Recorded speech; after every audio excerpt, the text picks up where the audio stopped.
Everyone at the luxurious five-star Wellington Hotel was preparing for what was supposed to be one of the most important business visits of the entire year. The staff had been trained for weeks. The managers rehearsed every word they would say, and the atmosphere was filled with pressure and expectation. A billionaire guest from China was arriving, someone whose decisions could change the entire future of the hotel forever.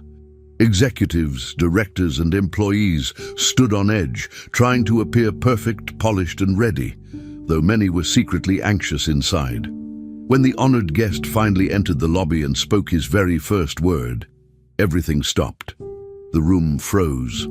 The staff looked at one another, unsure how to respond, unsure if they should speak, move, or wait, until an unexpected voice came from someone no one had been paying attention to at all. Before we continue with this story, don't forget to subscribe to the channel and like the video. Oh, and don't forget to comment below where you're watching us from. We love to know that. At the Wellington Palace Hotel, everything had to be perfect that morning. The general manager, Mr. Harrison, was in full control, checking every small detail. The hotel was about to receive a very important guest, Mr. Zhang, a billionaire investor from China.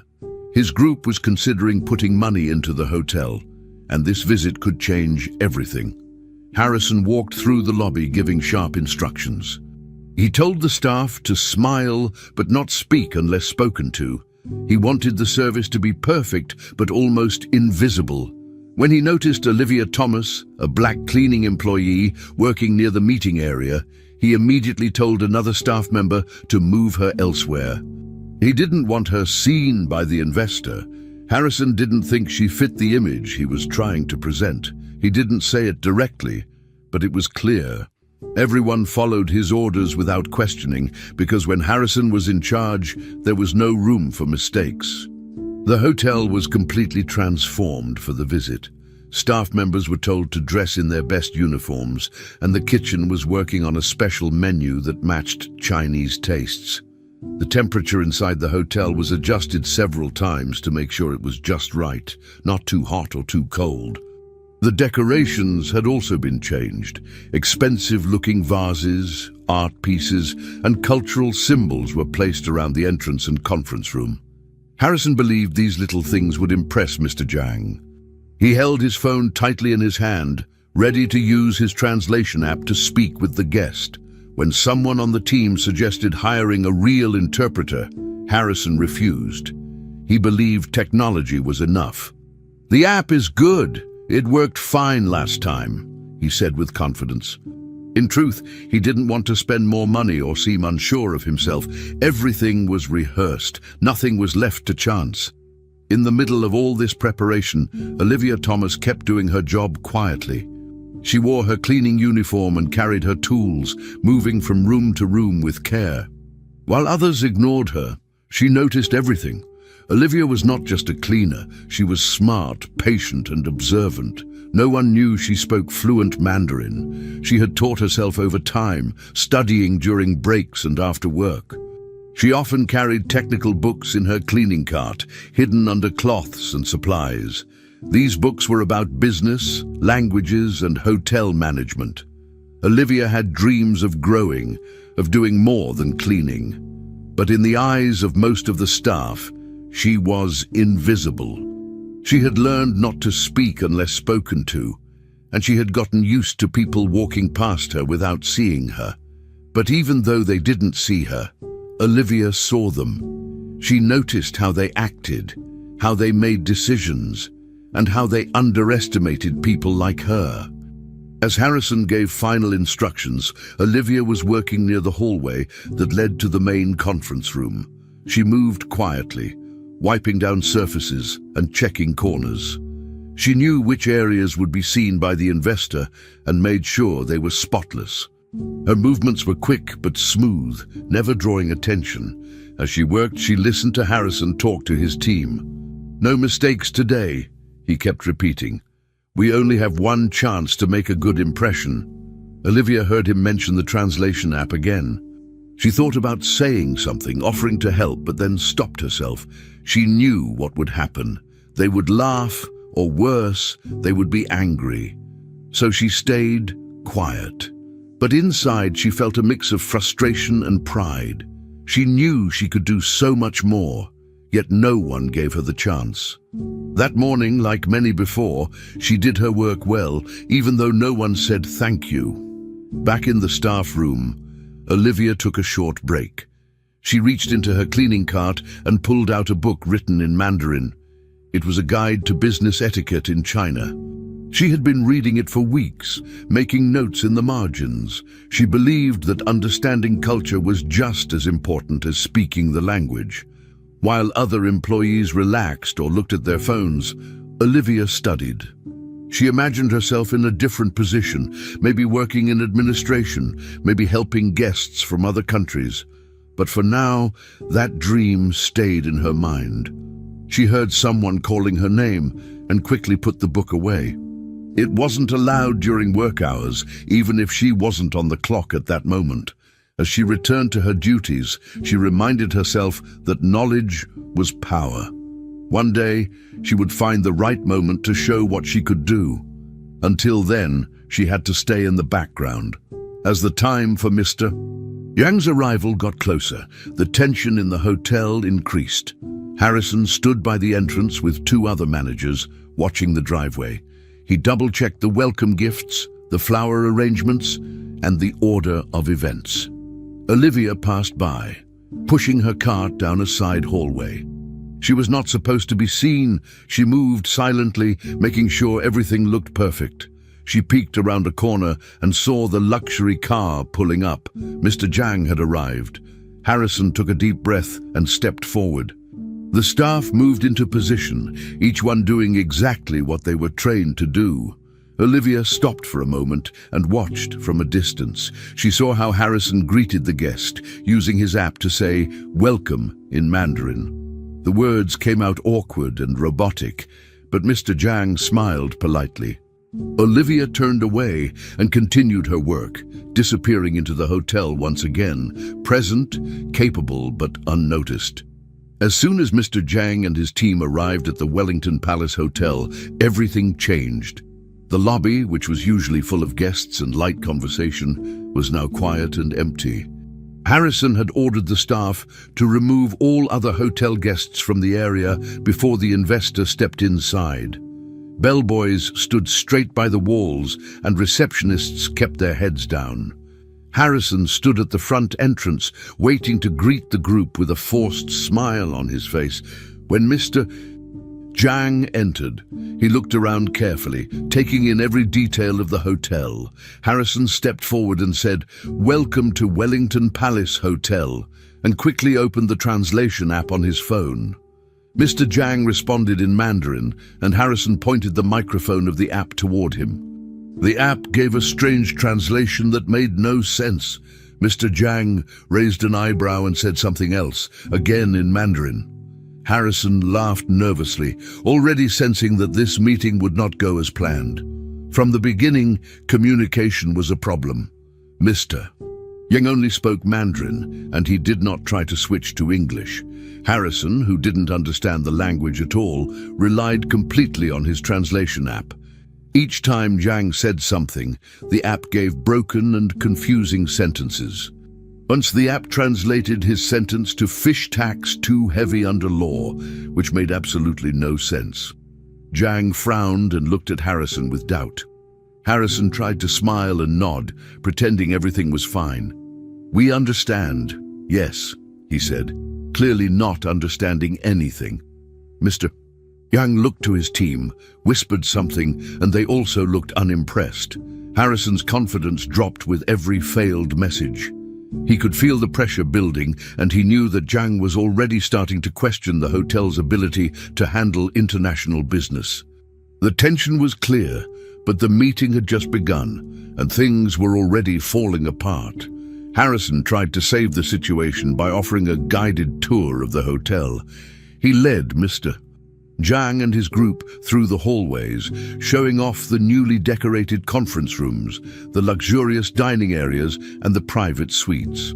As they walked, Mr. Zhang asked questions, detailed, technical ones, about local laws, business regulations, and hotel tax policies. "What is the corporate tax rate for foreign investors here?" he asked in Mandarin. The app gave a confusing answer like, "High number, no pressure law." Harrison blinked, unsure of what it meant. Yes, we offer flexibility," he said, clearly guessing. Zhang asked another question about environmental safety rules. Harrison gave another vague answer, hoping it sounded confident. The truth was, he didn't know the details, and it was obvious. He looked at his assistant, who looked back with wide eyes, also unsure. The executive team followed close behind, whispering to each other, trying to look like they were prepared, but they weren't. And Zhang noticed. As the group continued the tour, the awkward moments increased. Each question Mr. Zhang asked seemed to highlight just how unprepared the hotel team really was. Sometimes he pointed at things in the building and asked technical questions about materials, safety standards, or construction permits.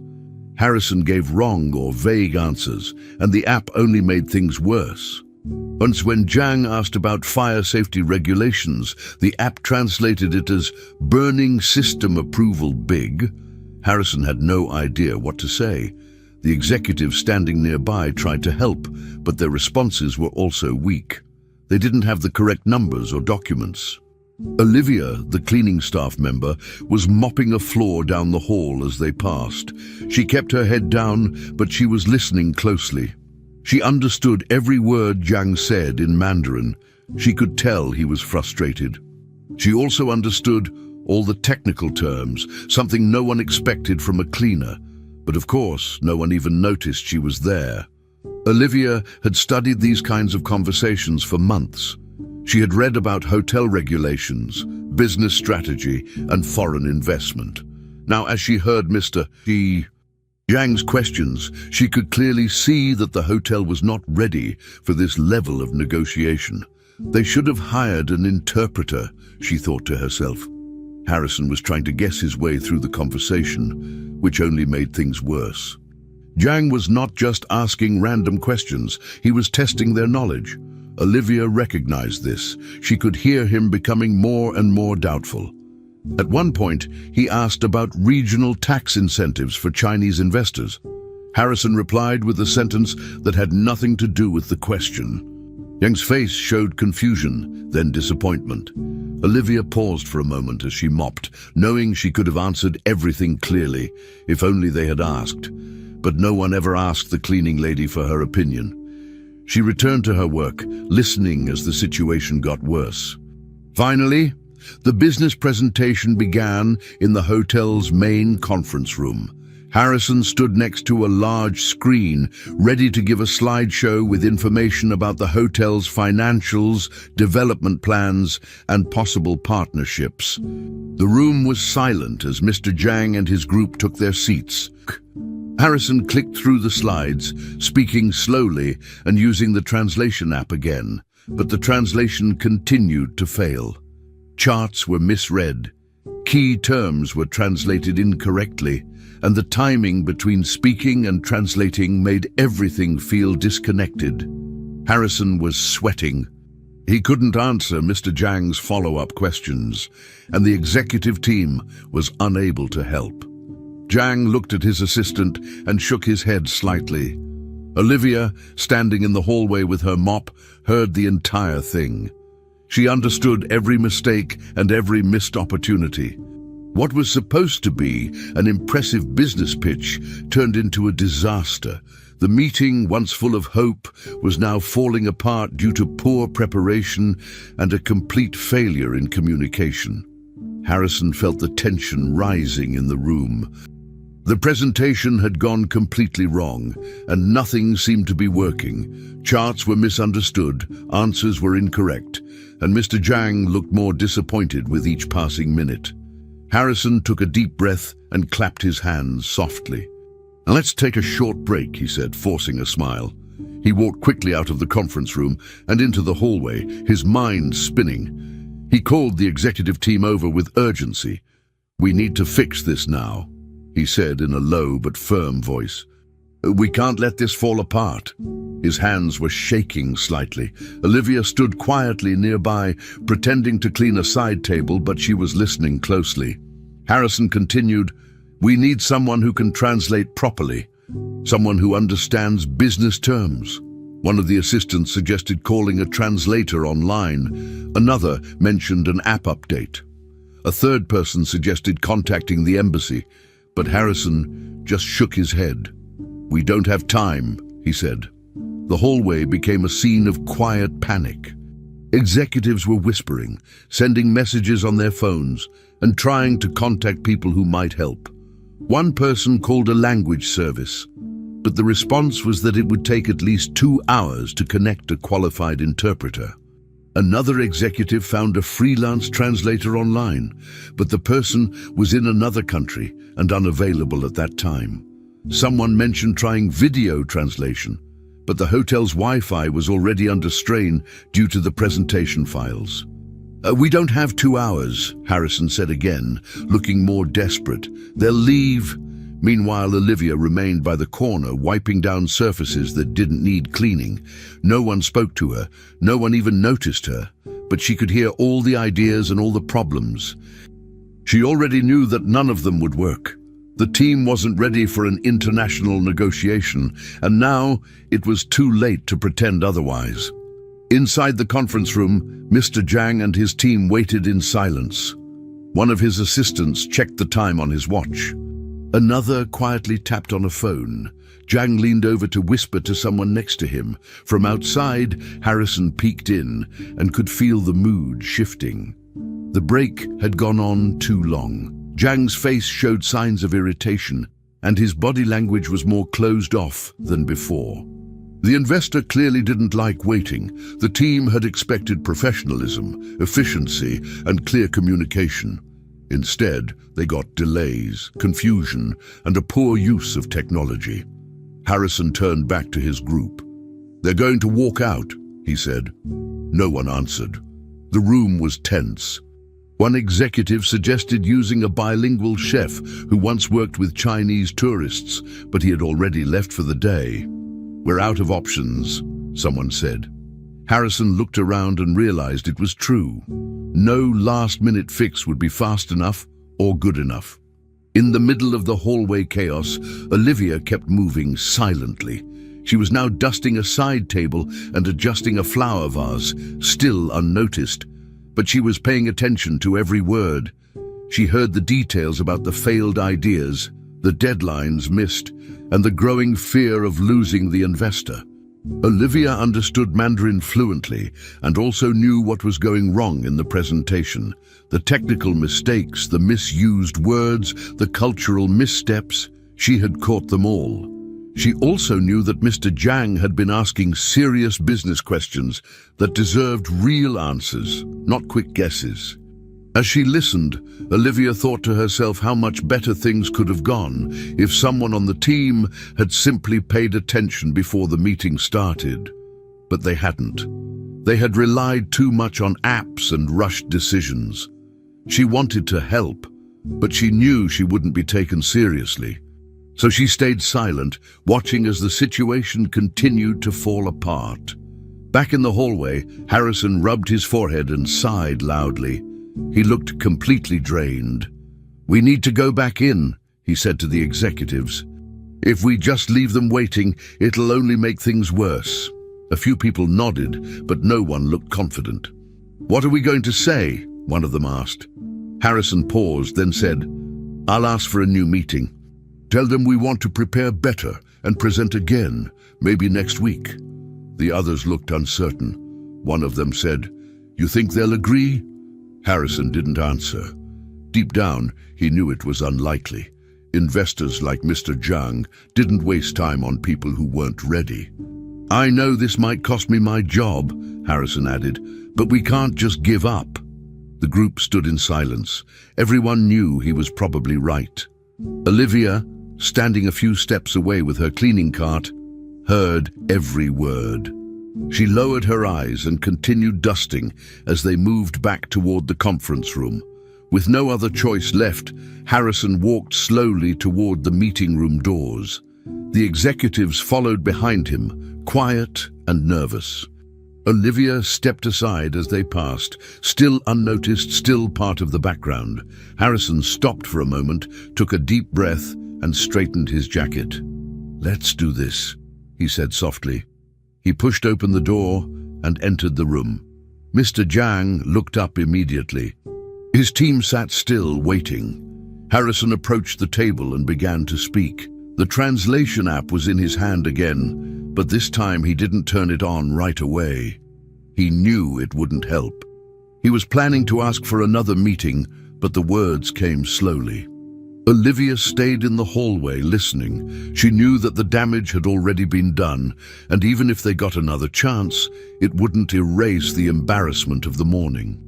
Harrison continued speaking, his voice low and uncertain. Everyone in the hallway remained quiet, waiting to hear what would happen next. Harrison walked back into the meeting room, trying to keep his expression calm. The executives followed closely behind him, their faces tense. Mr. Zhang and his team looked up as the group re-entered. The atmosphere in the room was cold and uncomfortable. Harrison cleared his throat and forced a small smile. "Mr. Zhang," he said, holding up his phone again, "we apologize for the earlier confusion. There were some unexpected issues with translation." He waited for the app to catch up, but the words came out awkward again. He continued, "We would like to reschedule the presentation for another day, with proper support in place." He hoped the message would be received well, but Mr. Ying didn't look impressed. He turned to his team and spoke in Mandarin, not waiting for a translation. Then, looking back at Harrison, he gave a short response that the app translated as, "Too late, not serious team." Harrison froze. Mr. Zhang had made his judgment clear. The damage was already done. The room fell quiet as Mr. Zhang slowly gathered his things.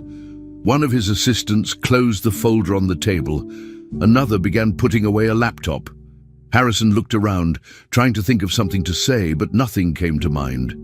The team stood behind him silently, waiting for instructions that didn't come. Harrison took a small step forward and said, "We still have more to present, if you'd give us a few more minutes." His voice was lower now, less confident. Mr. Zhang did not respond. Instead, he stood up from his chair, nodded slightly to his team, and started walking toward the door. His message was clear. He had seen enough, and he wasn't interested in continuing. Harrison didn't follow him. He just stood in place, feeling the weight of the failure settle on his shoulders. In the hallway, Olivia watched it all. She could see how quickly everything was falling apart, and no one could stop it. As Olivia stood there holding her cleaning cart, she began to think. Her hands tightened slightly on the handle, but she didn't move yet. She remembered times in the past when she had tried to speak up. Once, she had offered help to a guest who spoke Mandarin and was lost. Her supervisor had pulled her aside afterward and told her not to step outside her role. Another time, she corrected an error in a report she saw left in a meeting room. The manager had responded with a warning and told her to mind her business. Each time she had tried to show her skills, it ended badly. Those memories rushed back now, making her hesitate. If she stepped into the room, it could go wrong again. Maybe they would fire her. Maybe she would embarrass herself. But something felt different this time. She wasn't just thinking about herself. This meeting was important for the hotel's future too, and she knew she could help. Olivia looked into the room again. Mr. Zhang was already near the door, ready to leave. His team was following him. Harrison stood frozen, and no one else was saying anything. Olivia's heart was racing, but her mind was clear. She knew Mandarin. She understood business terms. She had read books about international hotel management and contracts. She knew what Zhang had asked, and she knew that none of it had been answered correctly. This wasn't just about cleaning rooms anymore. If she stayed quiet, the hotel might lose everything, and she might lose the only place where she had worked for years. Slowly, she let go of the cart and stepped forward, One step, then another. Her hands were shaking slightly, but she didn't stop. For once, she wasn't going to hide. She was going to speak. She walked past the doorway and into the conference room, not knowing exactly what would happen, but knowing she couldn't let it end like this. As Olivia entered the room, all eyes turned toward her. Harrison raised his hand quickly and said, "Olivia, please step outside. This is not your area." His voice was tense and sharp, but Olivia didn't stop. She looked directly at Mr. Zhang, who had paused and was watching her with curiosity. She bowed slightly, respectfully, and then spoke in fluent Mandarin. "Sir, I can help translate, if you allow me. I understand both languages and the topics you discussed." The room went completely silent. Mr. Zhang's assistant looked surprised. The executives stared at Olivia like they had never seen her before. Harrison lowered his hand, speechless. No one had any idea that the quiet cleaning staff member could speak Mandarin, let alone speak it so clearly. Mr. Zhang said something softly to his assistant, who nodded. Then Zhang looked back at Olivia and replied in Mandarin, "You speak very well." "Why didn't they let you speak earlier?" She answered simply, "No one ever asked." Olivia stood still, calm but nervous inside. Mr. Zhang looked at Harrison, then back at Olivia. He motioned for her to come closer. Olivia stepped forward, her hands by her side, standing straight. Harrison looked embarrassed, but said nothing. The executives exchanged glances, unsure of what to do. Mr. Zhang said another sentence in Mandarin, and Olivia translated it clearly for the group. "He wants to know if we can continue the presentation with me translating." Harrison nodded quickly, still in shock. "Yes, of course. Please continue," he said. Olivia walked to the front of the room and took a position beside the table. She didn't look at anyone else, just focused on her task. The meeting wasn't saved yet, but something had changed. People saw her now. She had stepped out of the hallway and into the center of the room and into a different future. The room stayed quiet, still processing what had just happened. Mr. Zhang stood quietly for a few seconds, then looked at Olivia with a focused expression. He said something in Mandarin, clearly and directly. Olivia nodded, listened carefully, and replied in the same language.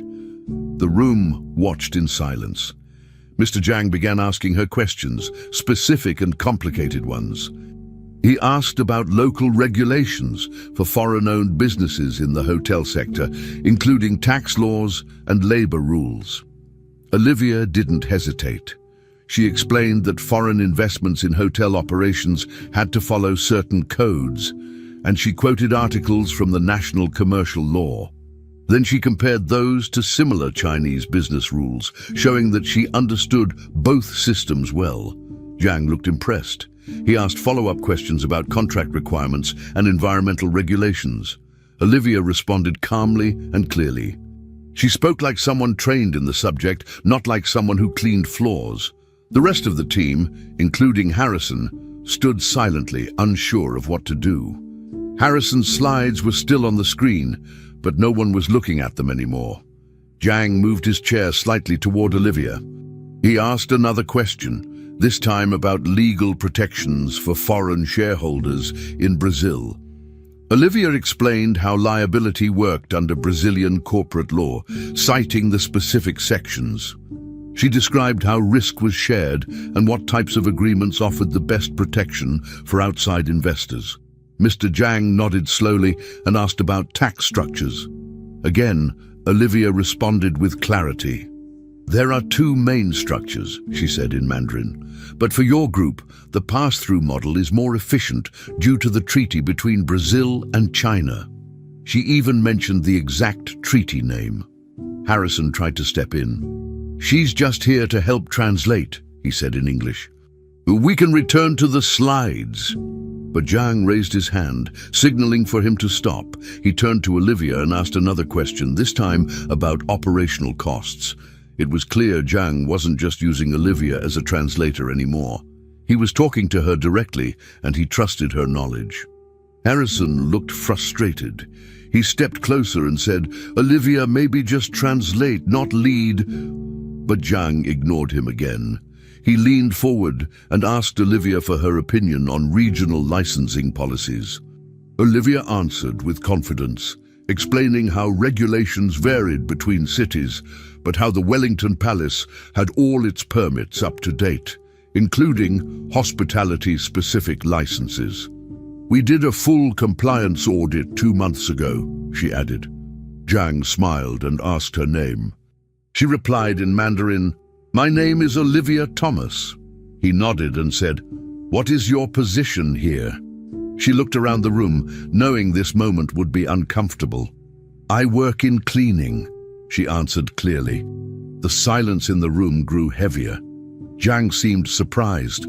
He raised his eyebrows slightly. "Cleaning?" he repeated. Olivia nodded. "Yes, but I studied international business and hospitality law. I graduated, but I couldn't find work in my field." She stood tall as she spoke, with no shame. Everyone in the room listened quietly, unsure how to react. "Mr. Yang kept his eyes on Olivia. He seemed to think for a moment, then continued, as if nothing strange had happened. "How would you handle a hotel partnership in this country with a Chinese investment group?" he asked. Olivia answered without pausing. She outlined a plan that included legal compliance, cultural adaptation, and staff training. She explained how customer service could be improved for international guests and mentioned data privacy concerns, referencing recent legal updates. "You would need a bilingual support system, regular training, and a reliable compliance officer," she said. Zhang nodded again. Harrison crossed his arms, clearly uncomfortable. One of the executives stepped forward, trying to take back control of the meeting, but Mr. Zhang dismissed him politely.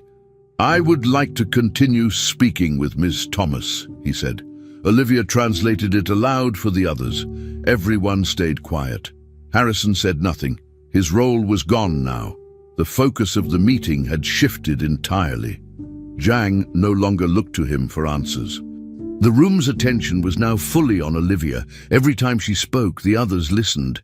Even the people who hadn't noticed her before were now focused. Some of the executives looked confused, others surprised, and a few simply embarrassed. Olivia didn't try to take control. She just answered each question as it came, clearly and professionally. When Mr. Zhang asked about supply chain risks, she discussed recent shipping delays, government taxes, and suggested local alternatives. When he asked about currency exchange issues, she explained current trends and offered simple strategies for reducing losses. Mr. Zhang kept asking, and Olivia kept replying, calm, prepared, and without hesitation. Everyone saw it now. She was not just a cleaner. She was someone who understood international business. Harrison stood near the screen, but nobody looked at the presentation anymore. It was forgotten. The only thing that mattered now was the conversation between Olivia and Mr. Zhang, a conversation that was shaping the future of the meeting. As the dialogue continued, the power dynamic in the room changed completely. Earlier, Harrison had been in control, walking through the slides, managing the team, and trying to impress Mr. Zhang. But now, no one was looking at him. Mr. Yang had made his decision about who to listen to, and it wasn't the hotel manager. It was Olivia. Every question was directed to her, and every answer made the situation clearer. Olivia never raised her voice or tried to show off. She stayed respectful, answered with facts, and gave real solutions.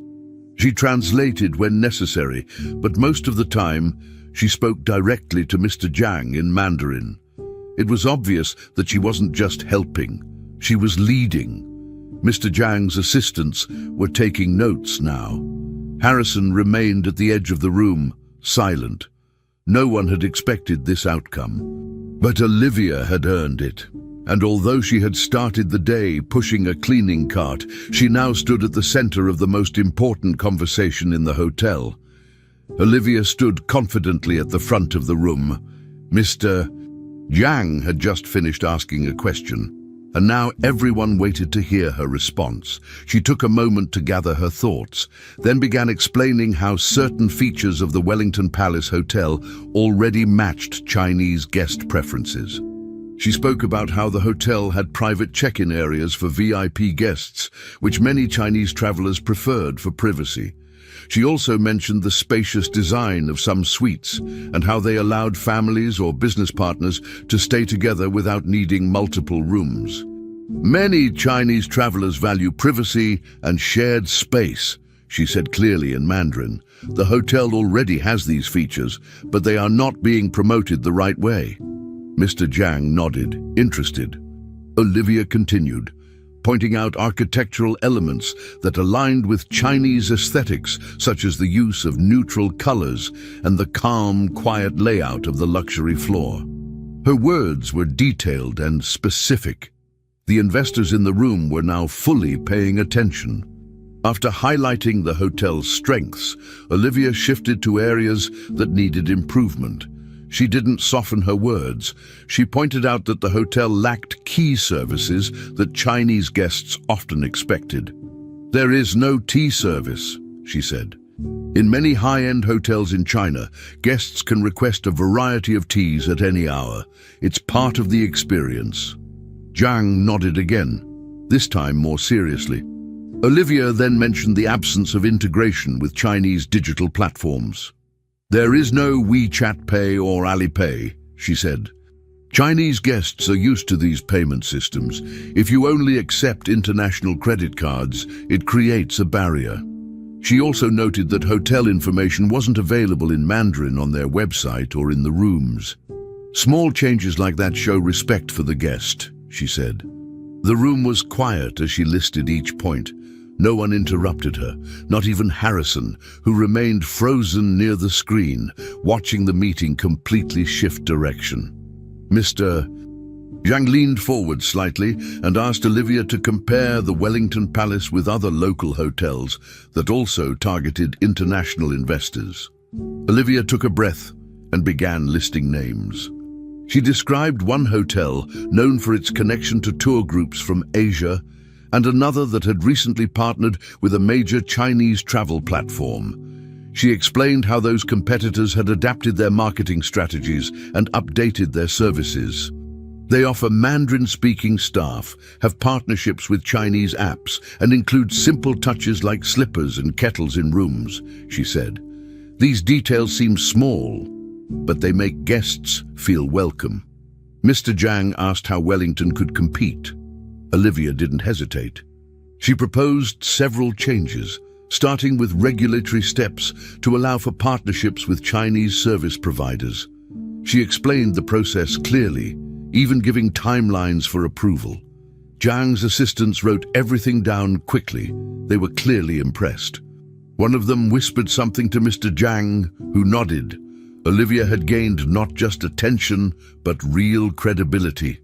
The rest of the room stayed quiet, except for the occasional sound of someone writing notes. Olivia kept her focus on Mr. Zhang, answering every question carefully. She made sure to support all her statements with real facts. She wasn't guessing or speaking in general terms. She had numbers, examples, and experience. She spoke about booking trends, pricing models, and what kinds of digital promotions worked best for a Chinese audience. Most guests don't find hotels by accident anymore, she said. They use apps and platforms. If we're not on them, we don't exist to them. Mr. Zhang nodded again, this time with a small smile. Harrison still stood to the side, now realizing that his role in the meeting was gone. He didn't try to speak again. His presentation slides, still frozen on the opening screen, had become meaningless. Nobody cared about the colorful charts anymore. The meeting had moved in a different direction, led by someone no one expected, someone they almost didn't let speak. Mr. Young closed the folder he had originally brought to review the hotel's financials. "Let's continue like this," he said in Mandarin, nodding to Olivia. "This is more useful." Olivia translated that for the others. Some executives shifted uncomfortably in their chairs. Others nodded slowly, realizing what was happening. The structure of the meeting had changed completely. It was no longer about a standard presentation. It wasn't about fancy language or surface-level branding. It had become a real conversation about business strategy, customer behavior, and cultural understanding. Olivia didn't act like she was showing off. She wasn't trying to take over. She simply answered what was asked of her, and everything she said made sense. Mr. Yang continued asking about cost reductions, partnership structures, and how to position the Wellington as a luxury hotel for Chinese visitors. Olivia answered every question smoothly. Her words were clear, practical, and professional. The more she spoke, the more confident she became. The more she spoke, the more the room listened. By now, the entire focus of the meeting was on Olivia. No one was interested in the original plan. The printed documents on the table were untouched. The projector was still on, but the screen hadn't changed in over an hour. Mr. Jiang was no longer concerned with Harrison's leadership or the hotel's previous strategies. His full attention was on Olivia and her knowledge of the industry. He saw someone who understood both the details and the bigger picture. Someone who knew how to connect two different worlds, his expectations and the hotel's reality. And Olivia never once acted like this was her moment to prove something.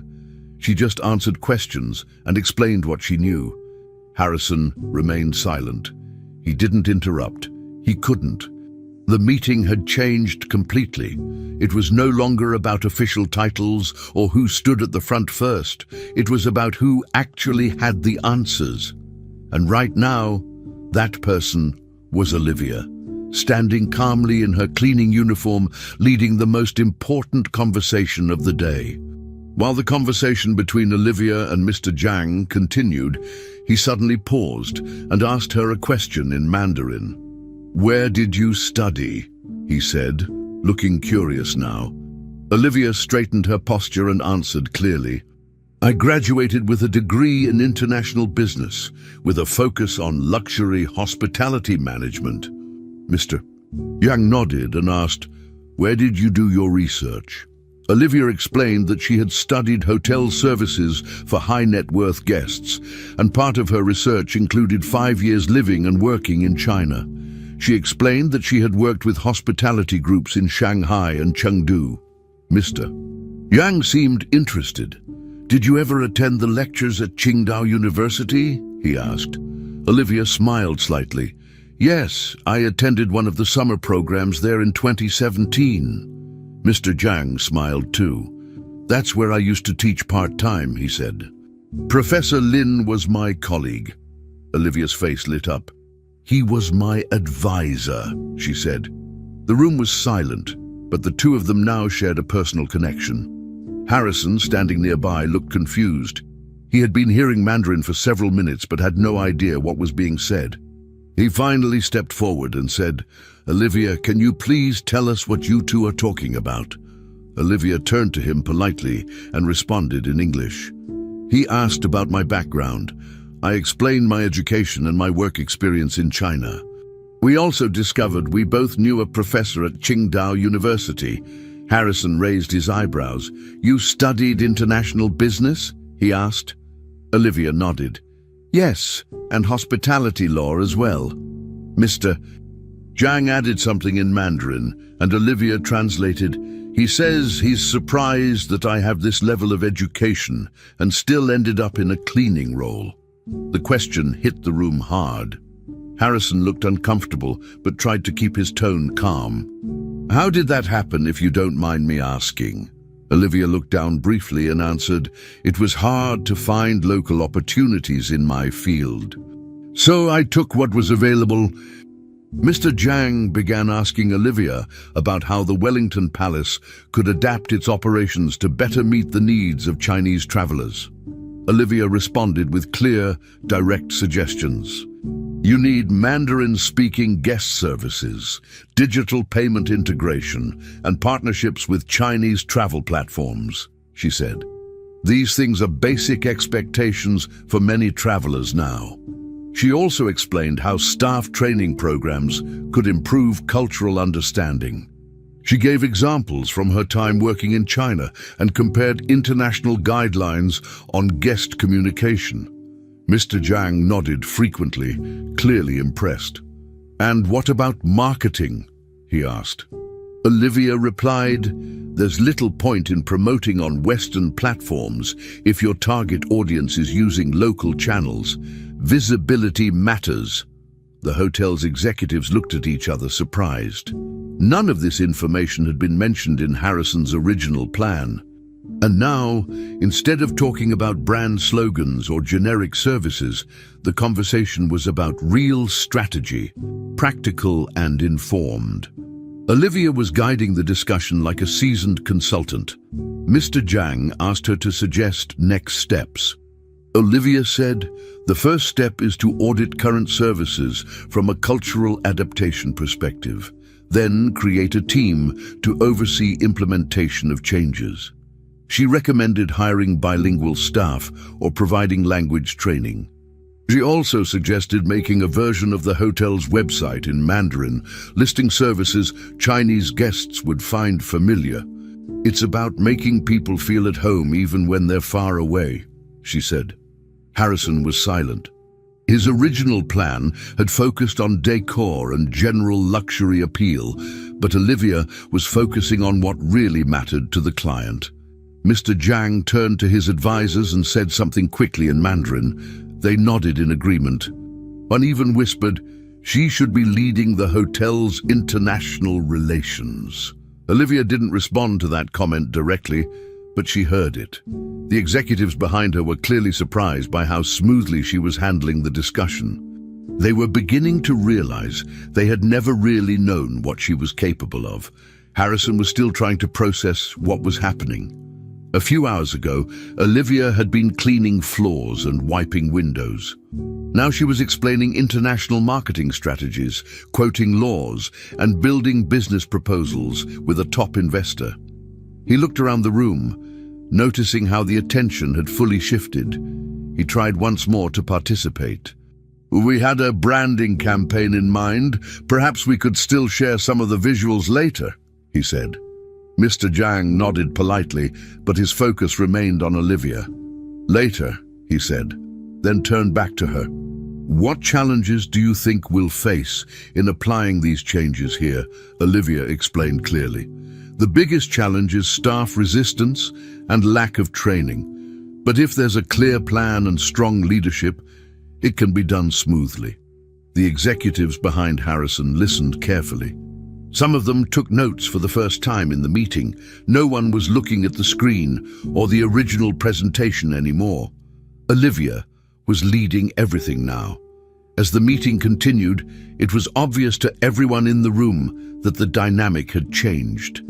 The discussion wasn't just about fixing problems anymore, it was about building a stronger strategy, and Olivia was at the center of it. She answered every question with clarity and provided examples from real experience. Mr. Jiang kept asking, and she kept responding with thoughtful, useful ideas. The hotel executives, who had been quiet for most of the conversation, now watched her with new respect. Some were visibly surprised. Others simply listened, knowing they were witnessing something unexpected. Harrison stood near the edge of the room, his role reduced to an observer. His original presentation was never used. The slides, brochures, and carefully prepared talking points were all forgotten. What mattered now was the honest, intelligent conversation between Olivia and Mr. Yang. And through that conversation, something important had changed, not just the direction of the meeting, but how everyone in that room viewed Olivia. Olivia continued speaking with calm confidence. Mr. Jiang had just asked how the hotel could improve its relationship with Chinese guests, and Olivia began listing several important cultural points.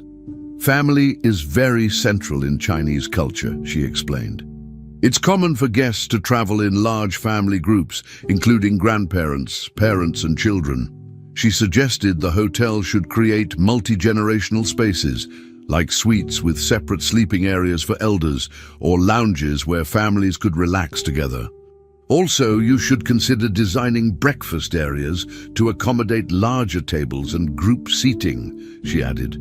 Mr. Zhang nodded thoughtfully. Olivia then moved on to payment systems. Most Chinese travelers prefer to use platforms like Alipay or WeChat Pay.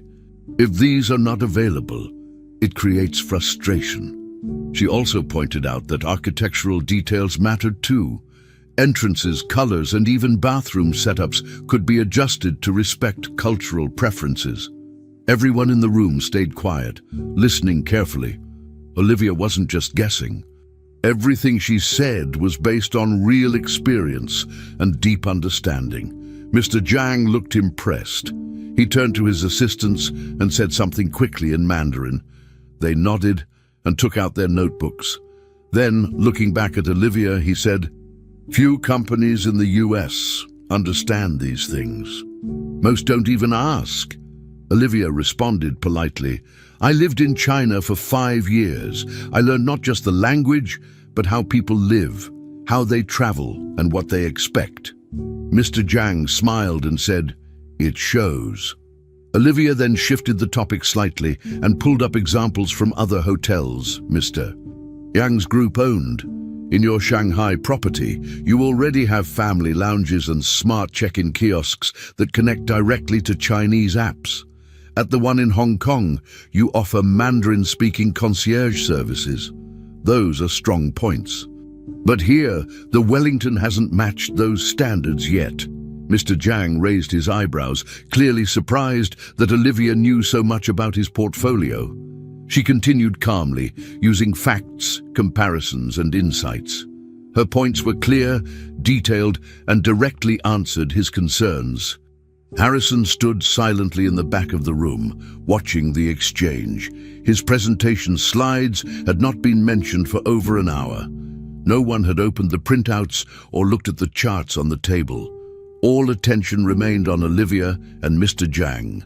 What started as an unexpected interruption had turned into the actual solution Mr. Zhang needed. Olivia wasn't just filling in for a translator, she was leading the meeting.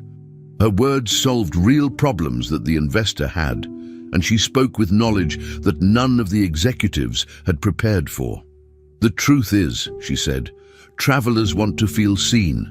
They want to know that their habits and preferences are understood without needing to explain them." Mr.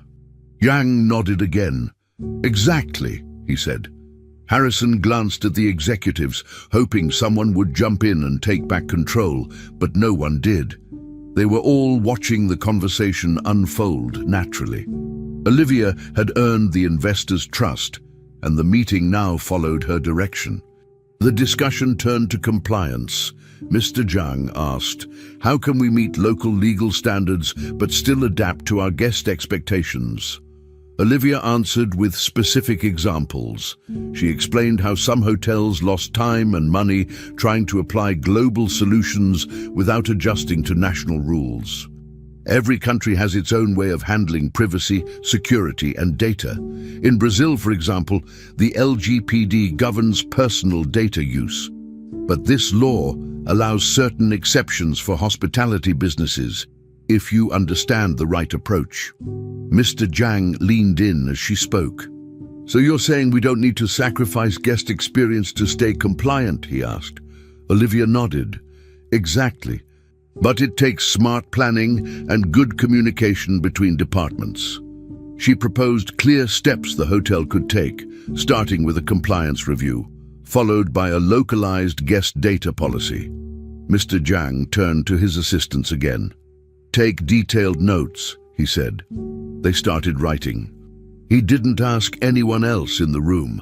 Olivia had become his main source of guidance. At this point, the structure of the meeting had completely changed. There was no more talk of returning to the original presentation. Harrison hadn't spoken in a long time. He looked tense, his arms crossed, shifting his weight from one foot to the other. Every now and then he opened his mouth as if to say something, but then stopped. It was clear no one expected him to lead anymore. Olivia, on the other hand, answered every question Mr. Zhang asked. She spoke clearly, never rushing, and always made sure her answers were supported by data or real-world examples. "If you want to build loyalty with this market," she said, "you have to go beyond luxury. You need cultural fit. You need comfort. And you need to be visible on the platforms your guests use every day." Mr. Zhang didn't interrupt. He just nodded, showing he was fully engaged. The rest of the team remained silent, still trying to process how Olivia had changed the meeting so completely. As the conversation continued, Mr. Zhang leaned back in his chair and crossed his arms, but not in frustration. He looked thoughtful. "Everything you've said makes sense," he said, "and the way you explain it shows that you've seen it all firsthand." Olivia gave a small smile and nodded. She wasn't trying to impress him. She was just telling the truth and offering solutions that worked. Mr. Zhang asked her to prepare a written summary of everything they discussed with specific steps and timelines. Olivia said she could do that by the end of the day. Harrison remained quiet. The meeting was no longer his. Everyone had stopped looking to him for guidance. Olivia was leading not by force, but because she had the answers the investor needed, and now the entire room knew it. The formal presentation had been replaced by something much more effective, a real conversation between someone who understood the problem and someone who needed solutions. And that person, without question, was Olivia. Mr. Zhang looked around the room after Olivia finished answering another technical question. Then he turned his head toward Harrison and asked a question in English so everyone could hear it. "What is Olivia's official position in your team?" The room fell completely silent. Harrison hesitated, clearly caught off guard. "She's part of our cleaning staff," he said slowly. Mr. Zhang raised his eyebrows, visibly surprised. He looked at Olivia, then back at Harrison. "Cleaning?" he repeated. "You have someone with this level of skill working in cleaning?" Harrison tried to explain. "She's very talented, yes, but we weren't aware of her full background." Mr. Zhang didn't look convinced.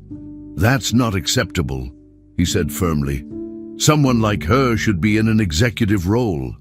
This shows your company is not paying attention to its people." The statement was direct and critical. Harrison looked down for a moment, clearly embarrassed. The rest of the team sat in silence, processing what had just been said. No one knew how to respond.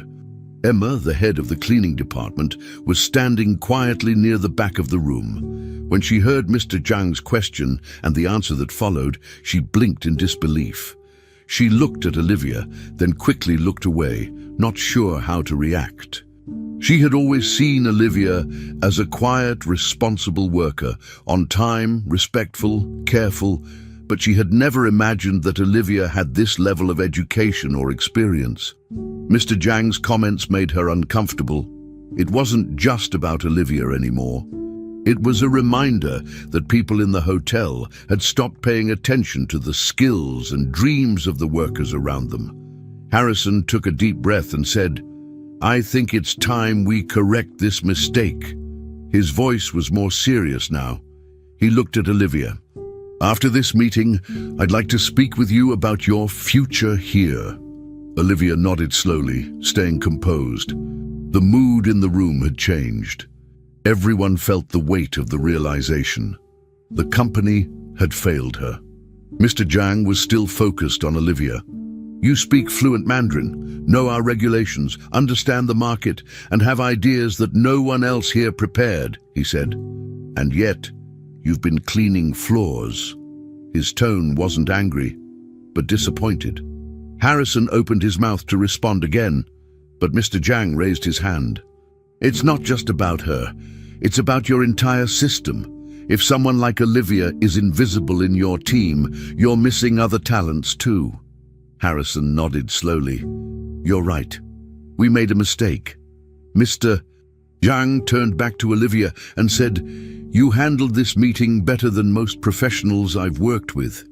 Olivia thanked him in Mandarin. Harrison added, I want to understand how we let this happen, and I want to change it. Olivia stood still, not reacting too emotionally, but it was clear that this was a big moment. For the first time, everyone in the room recognized her not as staff, but as someone with executive-level potential. The meeting continued for a few more minutes, wrapping up loose points about regulatory planning and next steps for the hotel's adjustments. But most of the focus remained on Olivia. Yang's assistants had stopped taking notes on the hotel. Now they were quietly observing Olivia, occasionally whispering to each other. Emma walked over to stand beside Olivia and whispered, "Why didn't you ever say anything?" Olivia replied softly, "I tried. People didn't listen." Emma looked at her for a moment and nodded. Harrison called the meeting to a close. "We've covered what we needed," he said. "Thank you, Mr. Zhang, for your honesty, and thank you, Olivia, for everything you've contributed today." The staff slowly stood up. Some looked uncomfortable, others impressed. Everyone knew this had been more than a normal business meeting. Olivia had changed the outcome, and her place in the hotel was no longer just about cleaning. She had proven her value in front of everyone who once overlooked her. As the room emptied, Mr. Yang walked over to Olivia. He reached into his jacket pocket and pulled out a simple professional card. "This is my personal contact," he said. "If you ever want to apply for a position in my company, I'd be very happy to receive your application." Olivia took the card with both hands respectfully and thanked him in Mandarin. Mr. Yang smiled and said, "You belong in a leadership position, not hiding in the background." She nodded, keeping her voice calm. "I appreciate the opportunity, sir."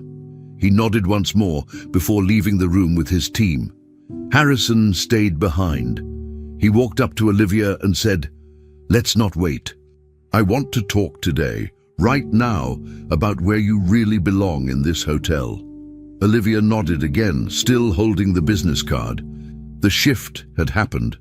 Her future was no longer a quiet thought in the back of her mind. It was now a real conversation, and it was finally beginning. 1 month had passed since that important meeting with Mr. Zhang. A lot had changed at the Wellington Palace Hotel. Olivia now walked through the hotel lobby wearing a formal executive suit instead of her old cleaning uniform. Her steps were steady and her head was held high. Staff members she used to pass unnoticed now greeted her with smiles and respect. "Good morning, Miss Thomas," said the receptionist. "Morning, Olivia," added a bellhop. She responded to each greeting kindly. The staff had seen what happened in that meeting, and they knew she had earned her position. Olivia was now the Director of International Relations. Her job was to guide the hotel's efforts in becoming a place that welcomed guests from different cultures, especially from China. She had a clear goal: to use her experience and help the hotel grow. But she also carried another mission inside her, to make sure no one else with talent stayed hidden the way she once was. Inside her new office, Olivia looked around with a deep sense of pride. The space was simple but professional. Clean desk, modern chairs, and a large window with a view of the city.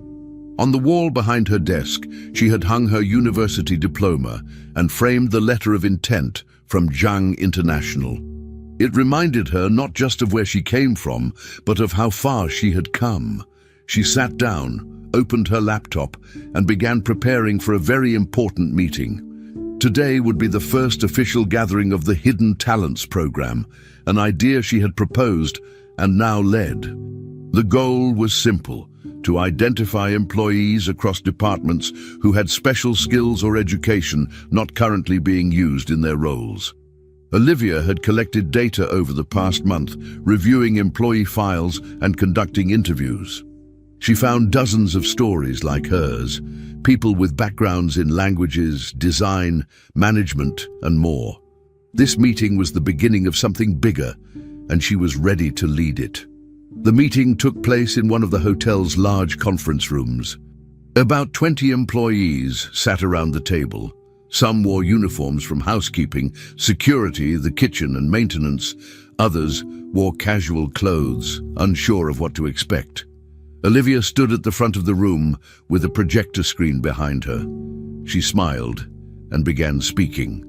"Thank you all for being here. You're not here because of your current roles. You're here because of what else you know, what else you can do." She showed a slide with a chart that compared job titles with hidden skills. Room attendant, speaks fluent French. Kitchen staff, studied accounting, maintenance, computer programming. The room became quiet. People looked at each other surprised. Olivia continued, "The hotel has been missing something important, your full potential. My goal is to help change that." Heads began nodding slowly. For the first time, some employees felt seen. Olivia knew this feeling. She had lived it, and now she was opening that door for others. The rest of the meeting was focused on next steps. Olivia explained how the program would work. First, employees could submit their skills and interests privately through a new form. Then each department would review these submissions to see where people could be trained or transferred. "Maybe someone from laundry could help with guest communications," she said. "Maybe someone from the kitchen has ideas for Chinese menus." The employees listened with interest. One man from security raised his hand. "What if we don't have a diploma, but we've learned things on our own?" Olivia smiled and said, "That's just as valuable. I taught myself Mandarin before anyone noticed." She paused and looked at the group. "We're not looking for perfect resumes. We're looking for ability." The room seemed to relax. People began to talk openly. It didn't feel like a typical hotel meeting. It felt like a turning point. Olivia saw something in their eyes that reminded her of herself a month ago: hope and possibility. After the meeting, Olivia returned to her office and looked out the window. She thought about how fast things had changed. A few months ago, she had been cleaning hallways in silence. Now, she was building new programs, guiding cultural improvements, and working directly with hotel leadership. But she didn't let that success make her forget how she got there. She remembered the quiet frustration of being overlooked, the fear of speaking up, and the weight of being invisible. And that's why this work mattered so much to her now. It wasn't about climbing a ladder for herself. It was about pulling others up too. She opened her notebook and began making notes for the next hidden talent session. She wanted to make sure every detail was perfect. She believed that hidden talent was everywhere in the hotel. You just had to look closely. For the first time, she felt like she was exactly where she was meant to be, doing work that truly made a difference. Later that day, Olivia was in the hotel lobby when a group of Chinese guests arrived.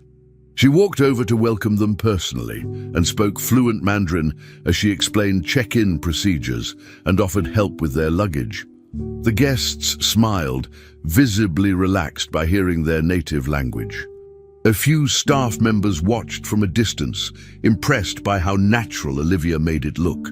As the guests moved toward the elevator, Olivia noticed a young man from the kitchen observing her quietly. She walked over and asked, "Hi, what's your name?" He replied shyly, "David." Olivia smiled and asked, "Do you speak Mandarin too?" He nodded slowly. "I studied for 3 years but never really use it here." Olivia said, "Would you like to?" David smiled for the first time. "Yes, I would." Olivia nodded. "Then come see me tomorrow." As she walked away, she realized something important. She was no longer the invisible one. Now, she was helping others step into the light. Finally, we've reached the end of this story. I'm extremely happy that you've made it this far. Thank you very much for watching. Comment below what you thought and what was the best or worst part. Don't forget to subscribe. Until next time.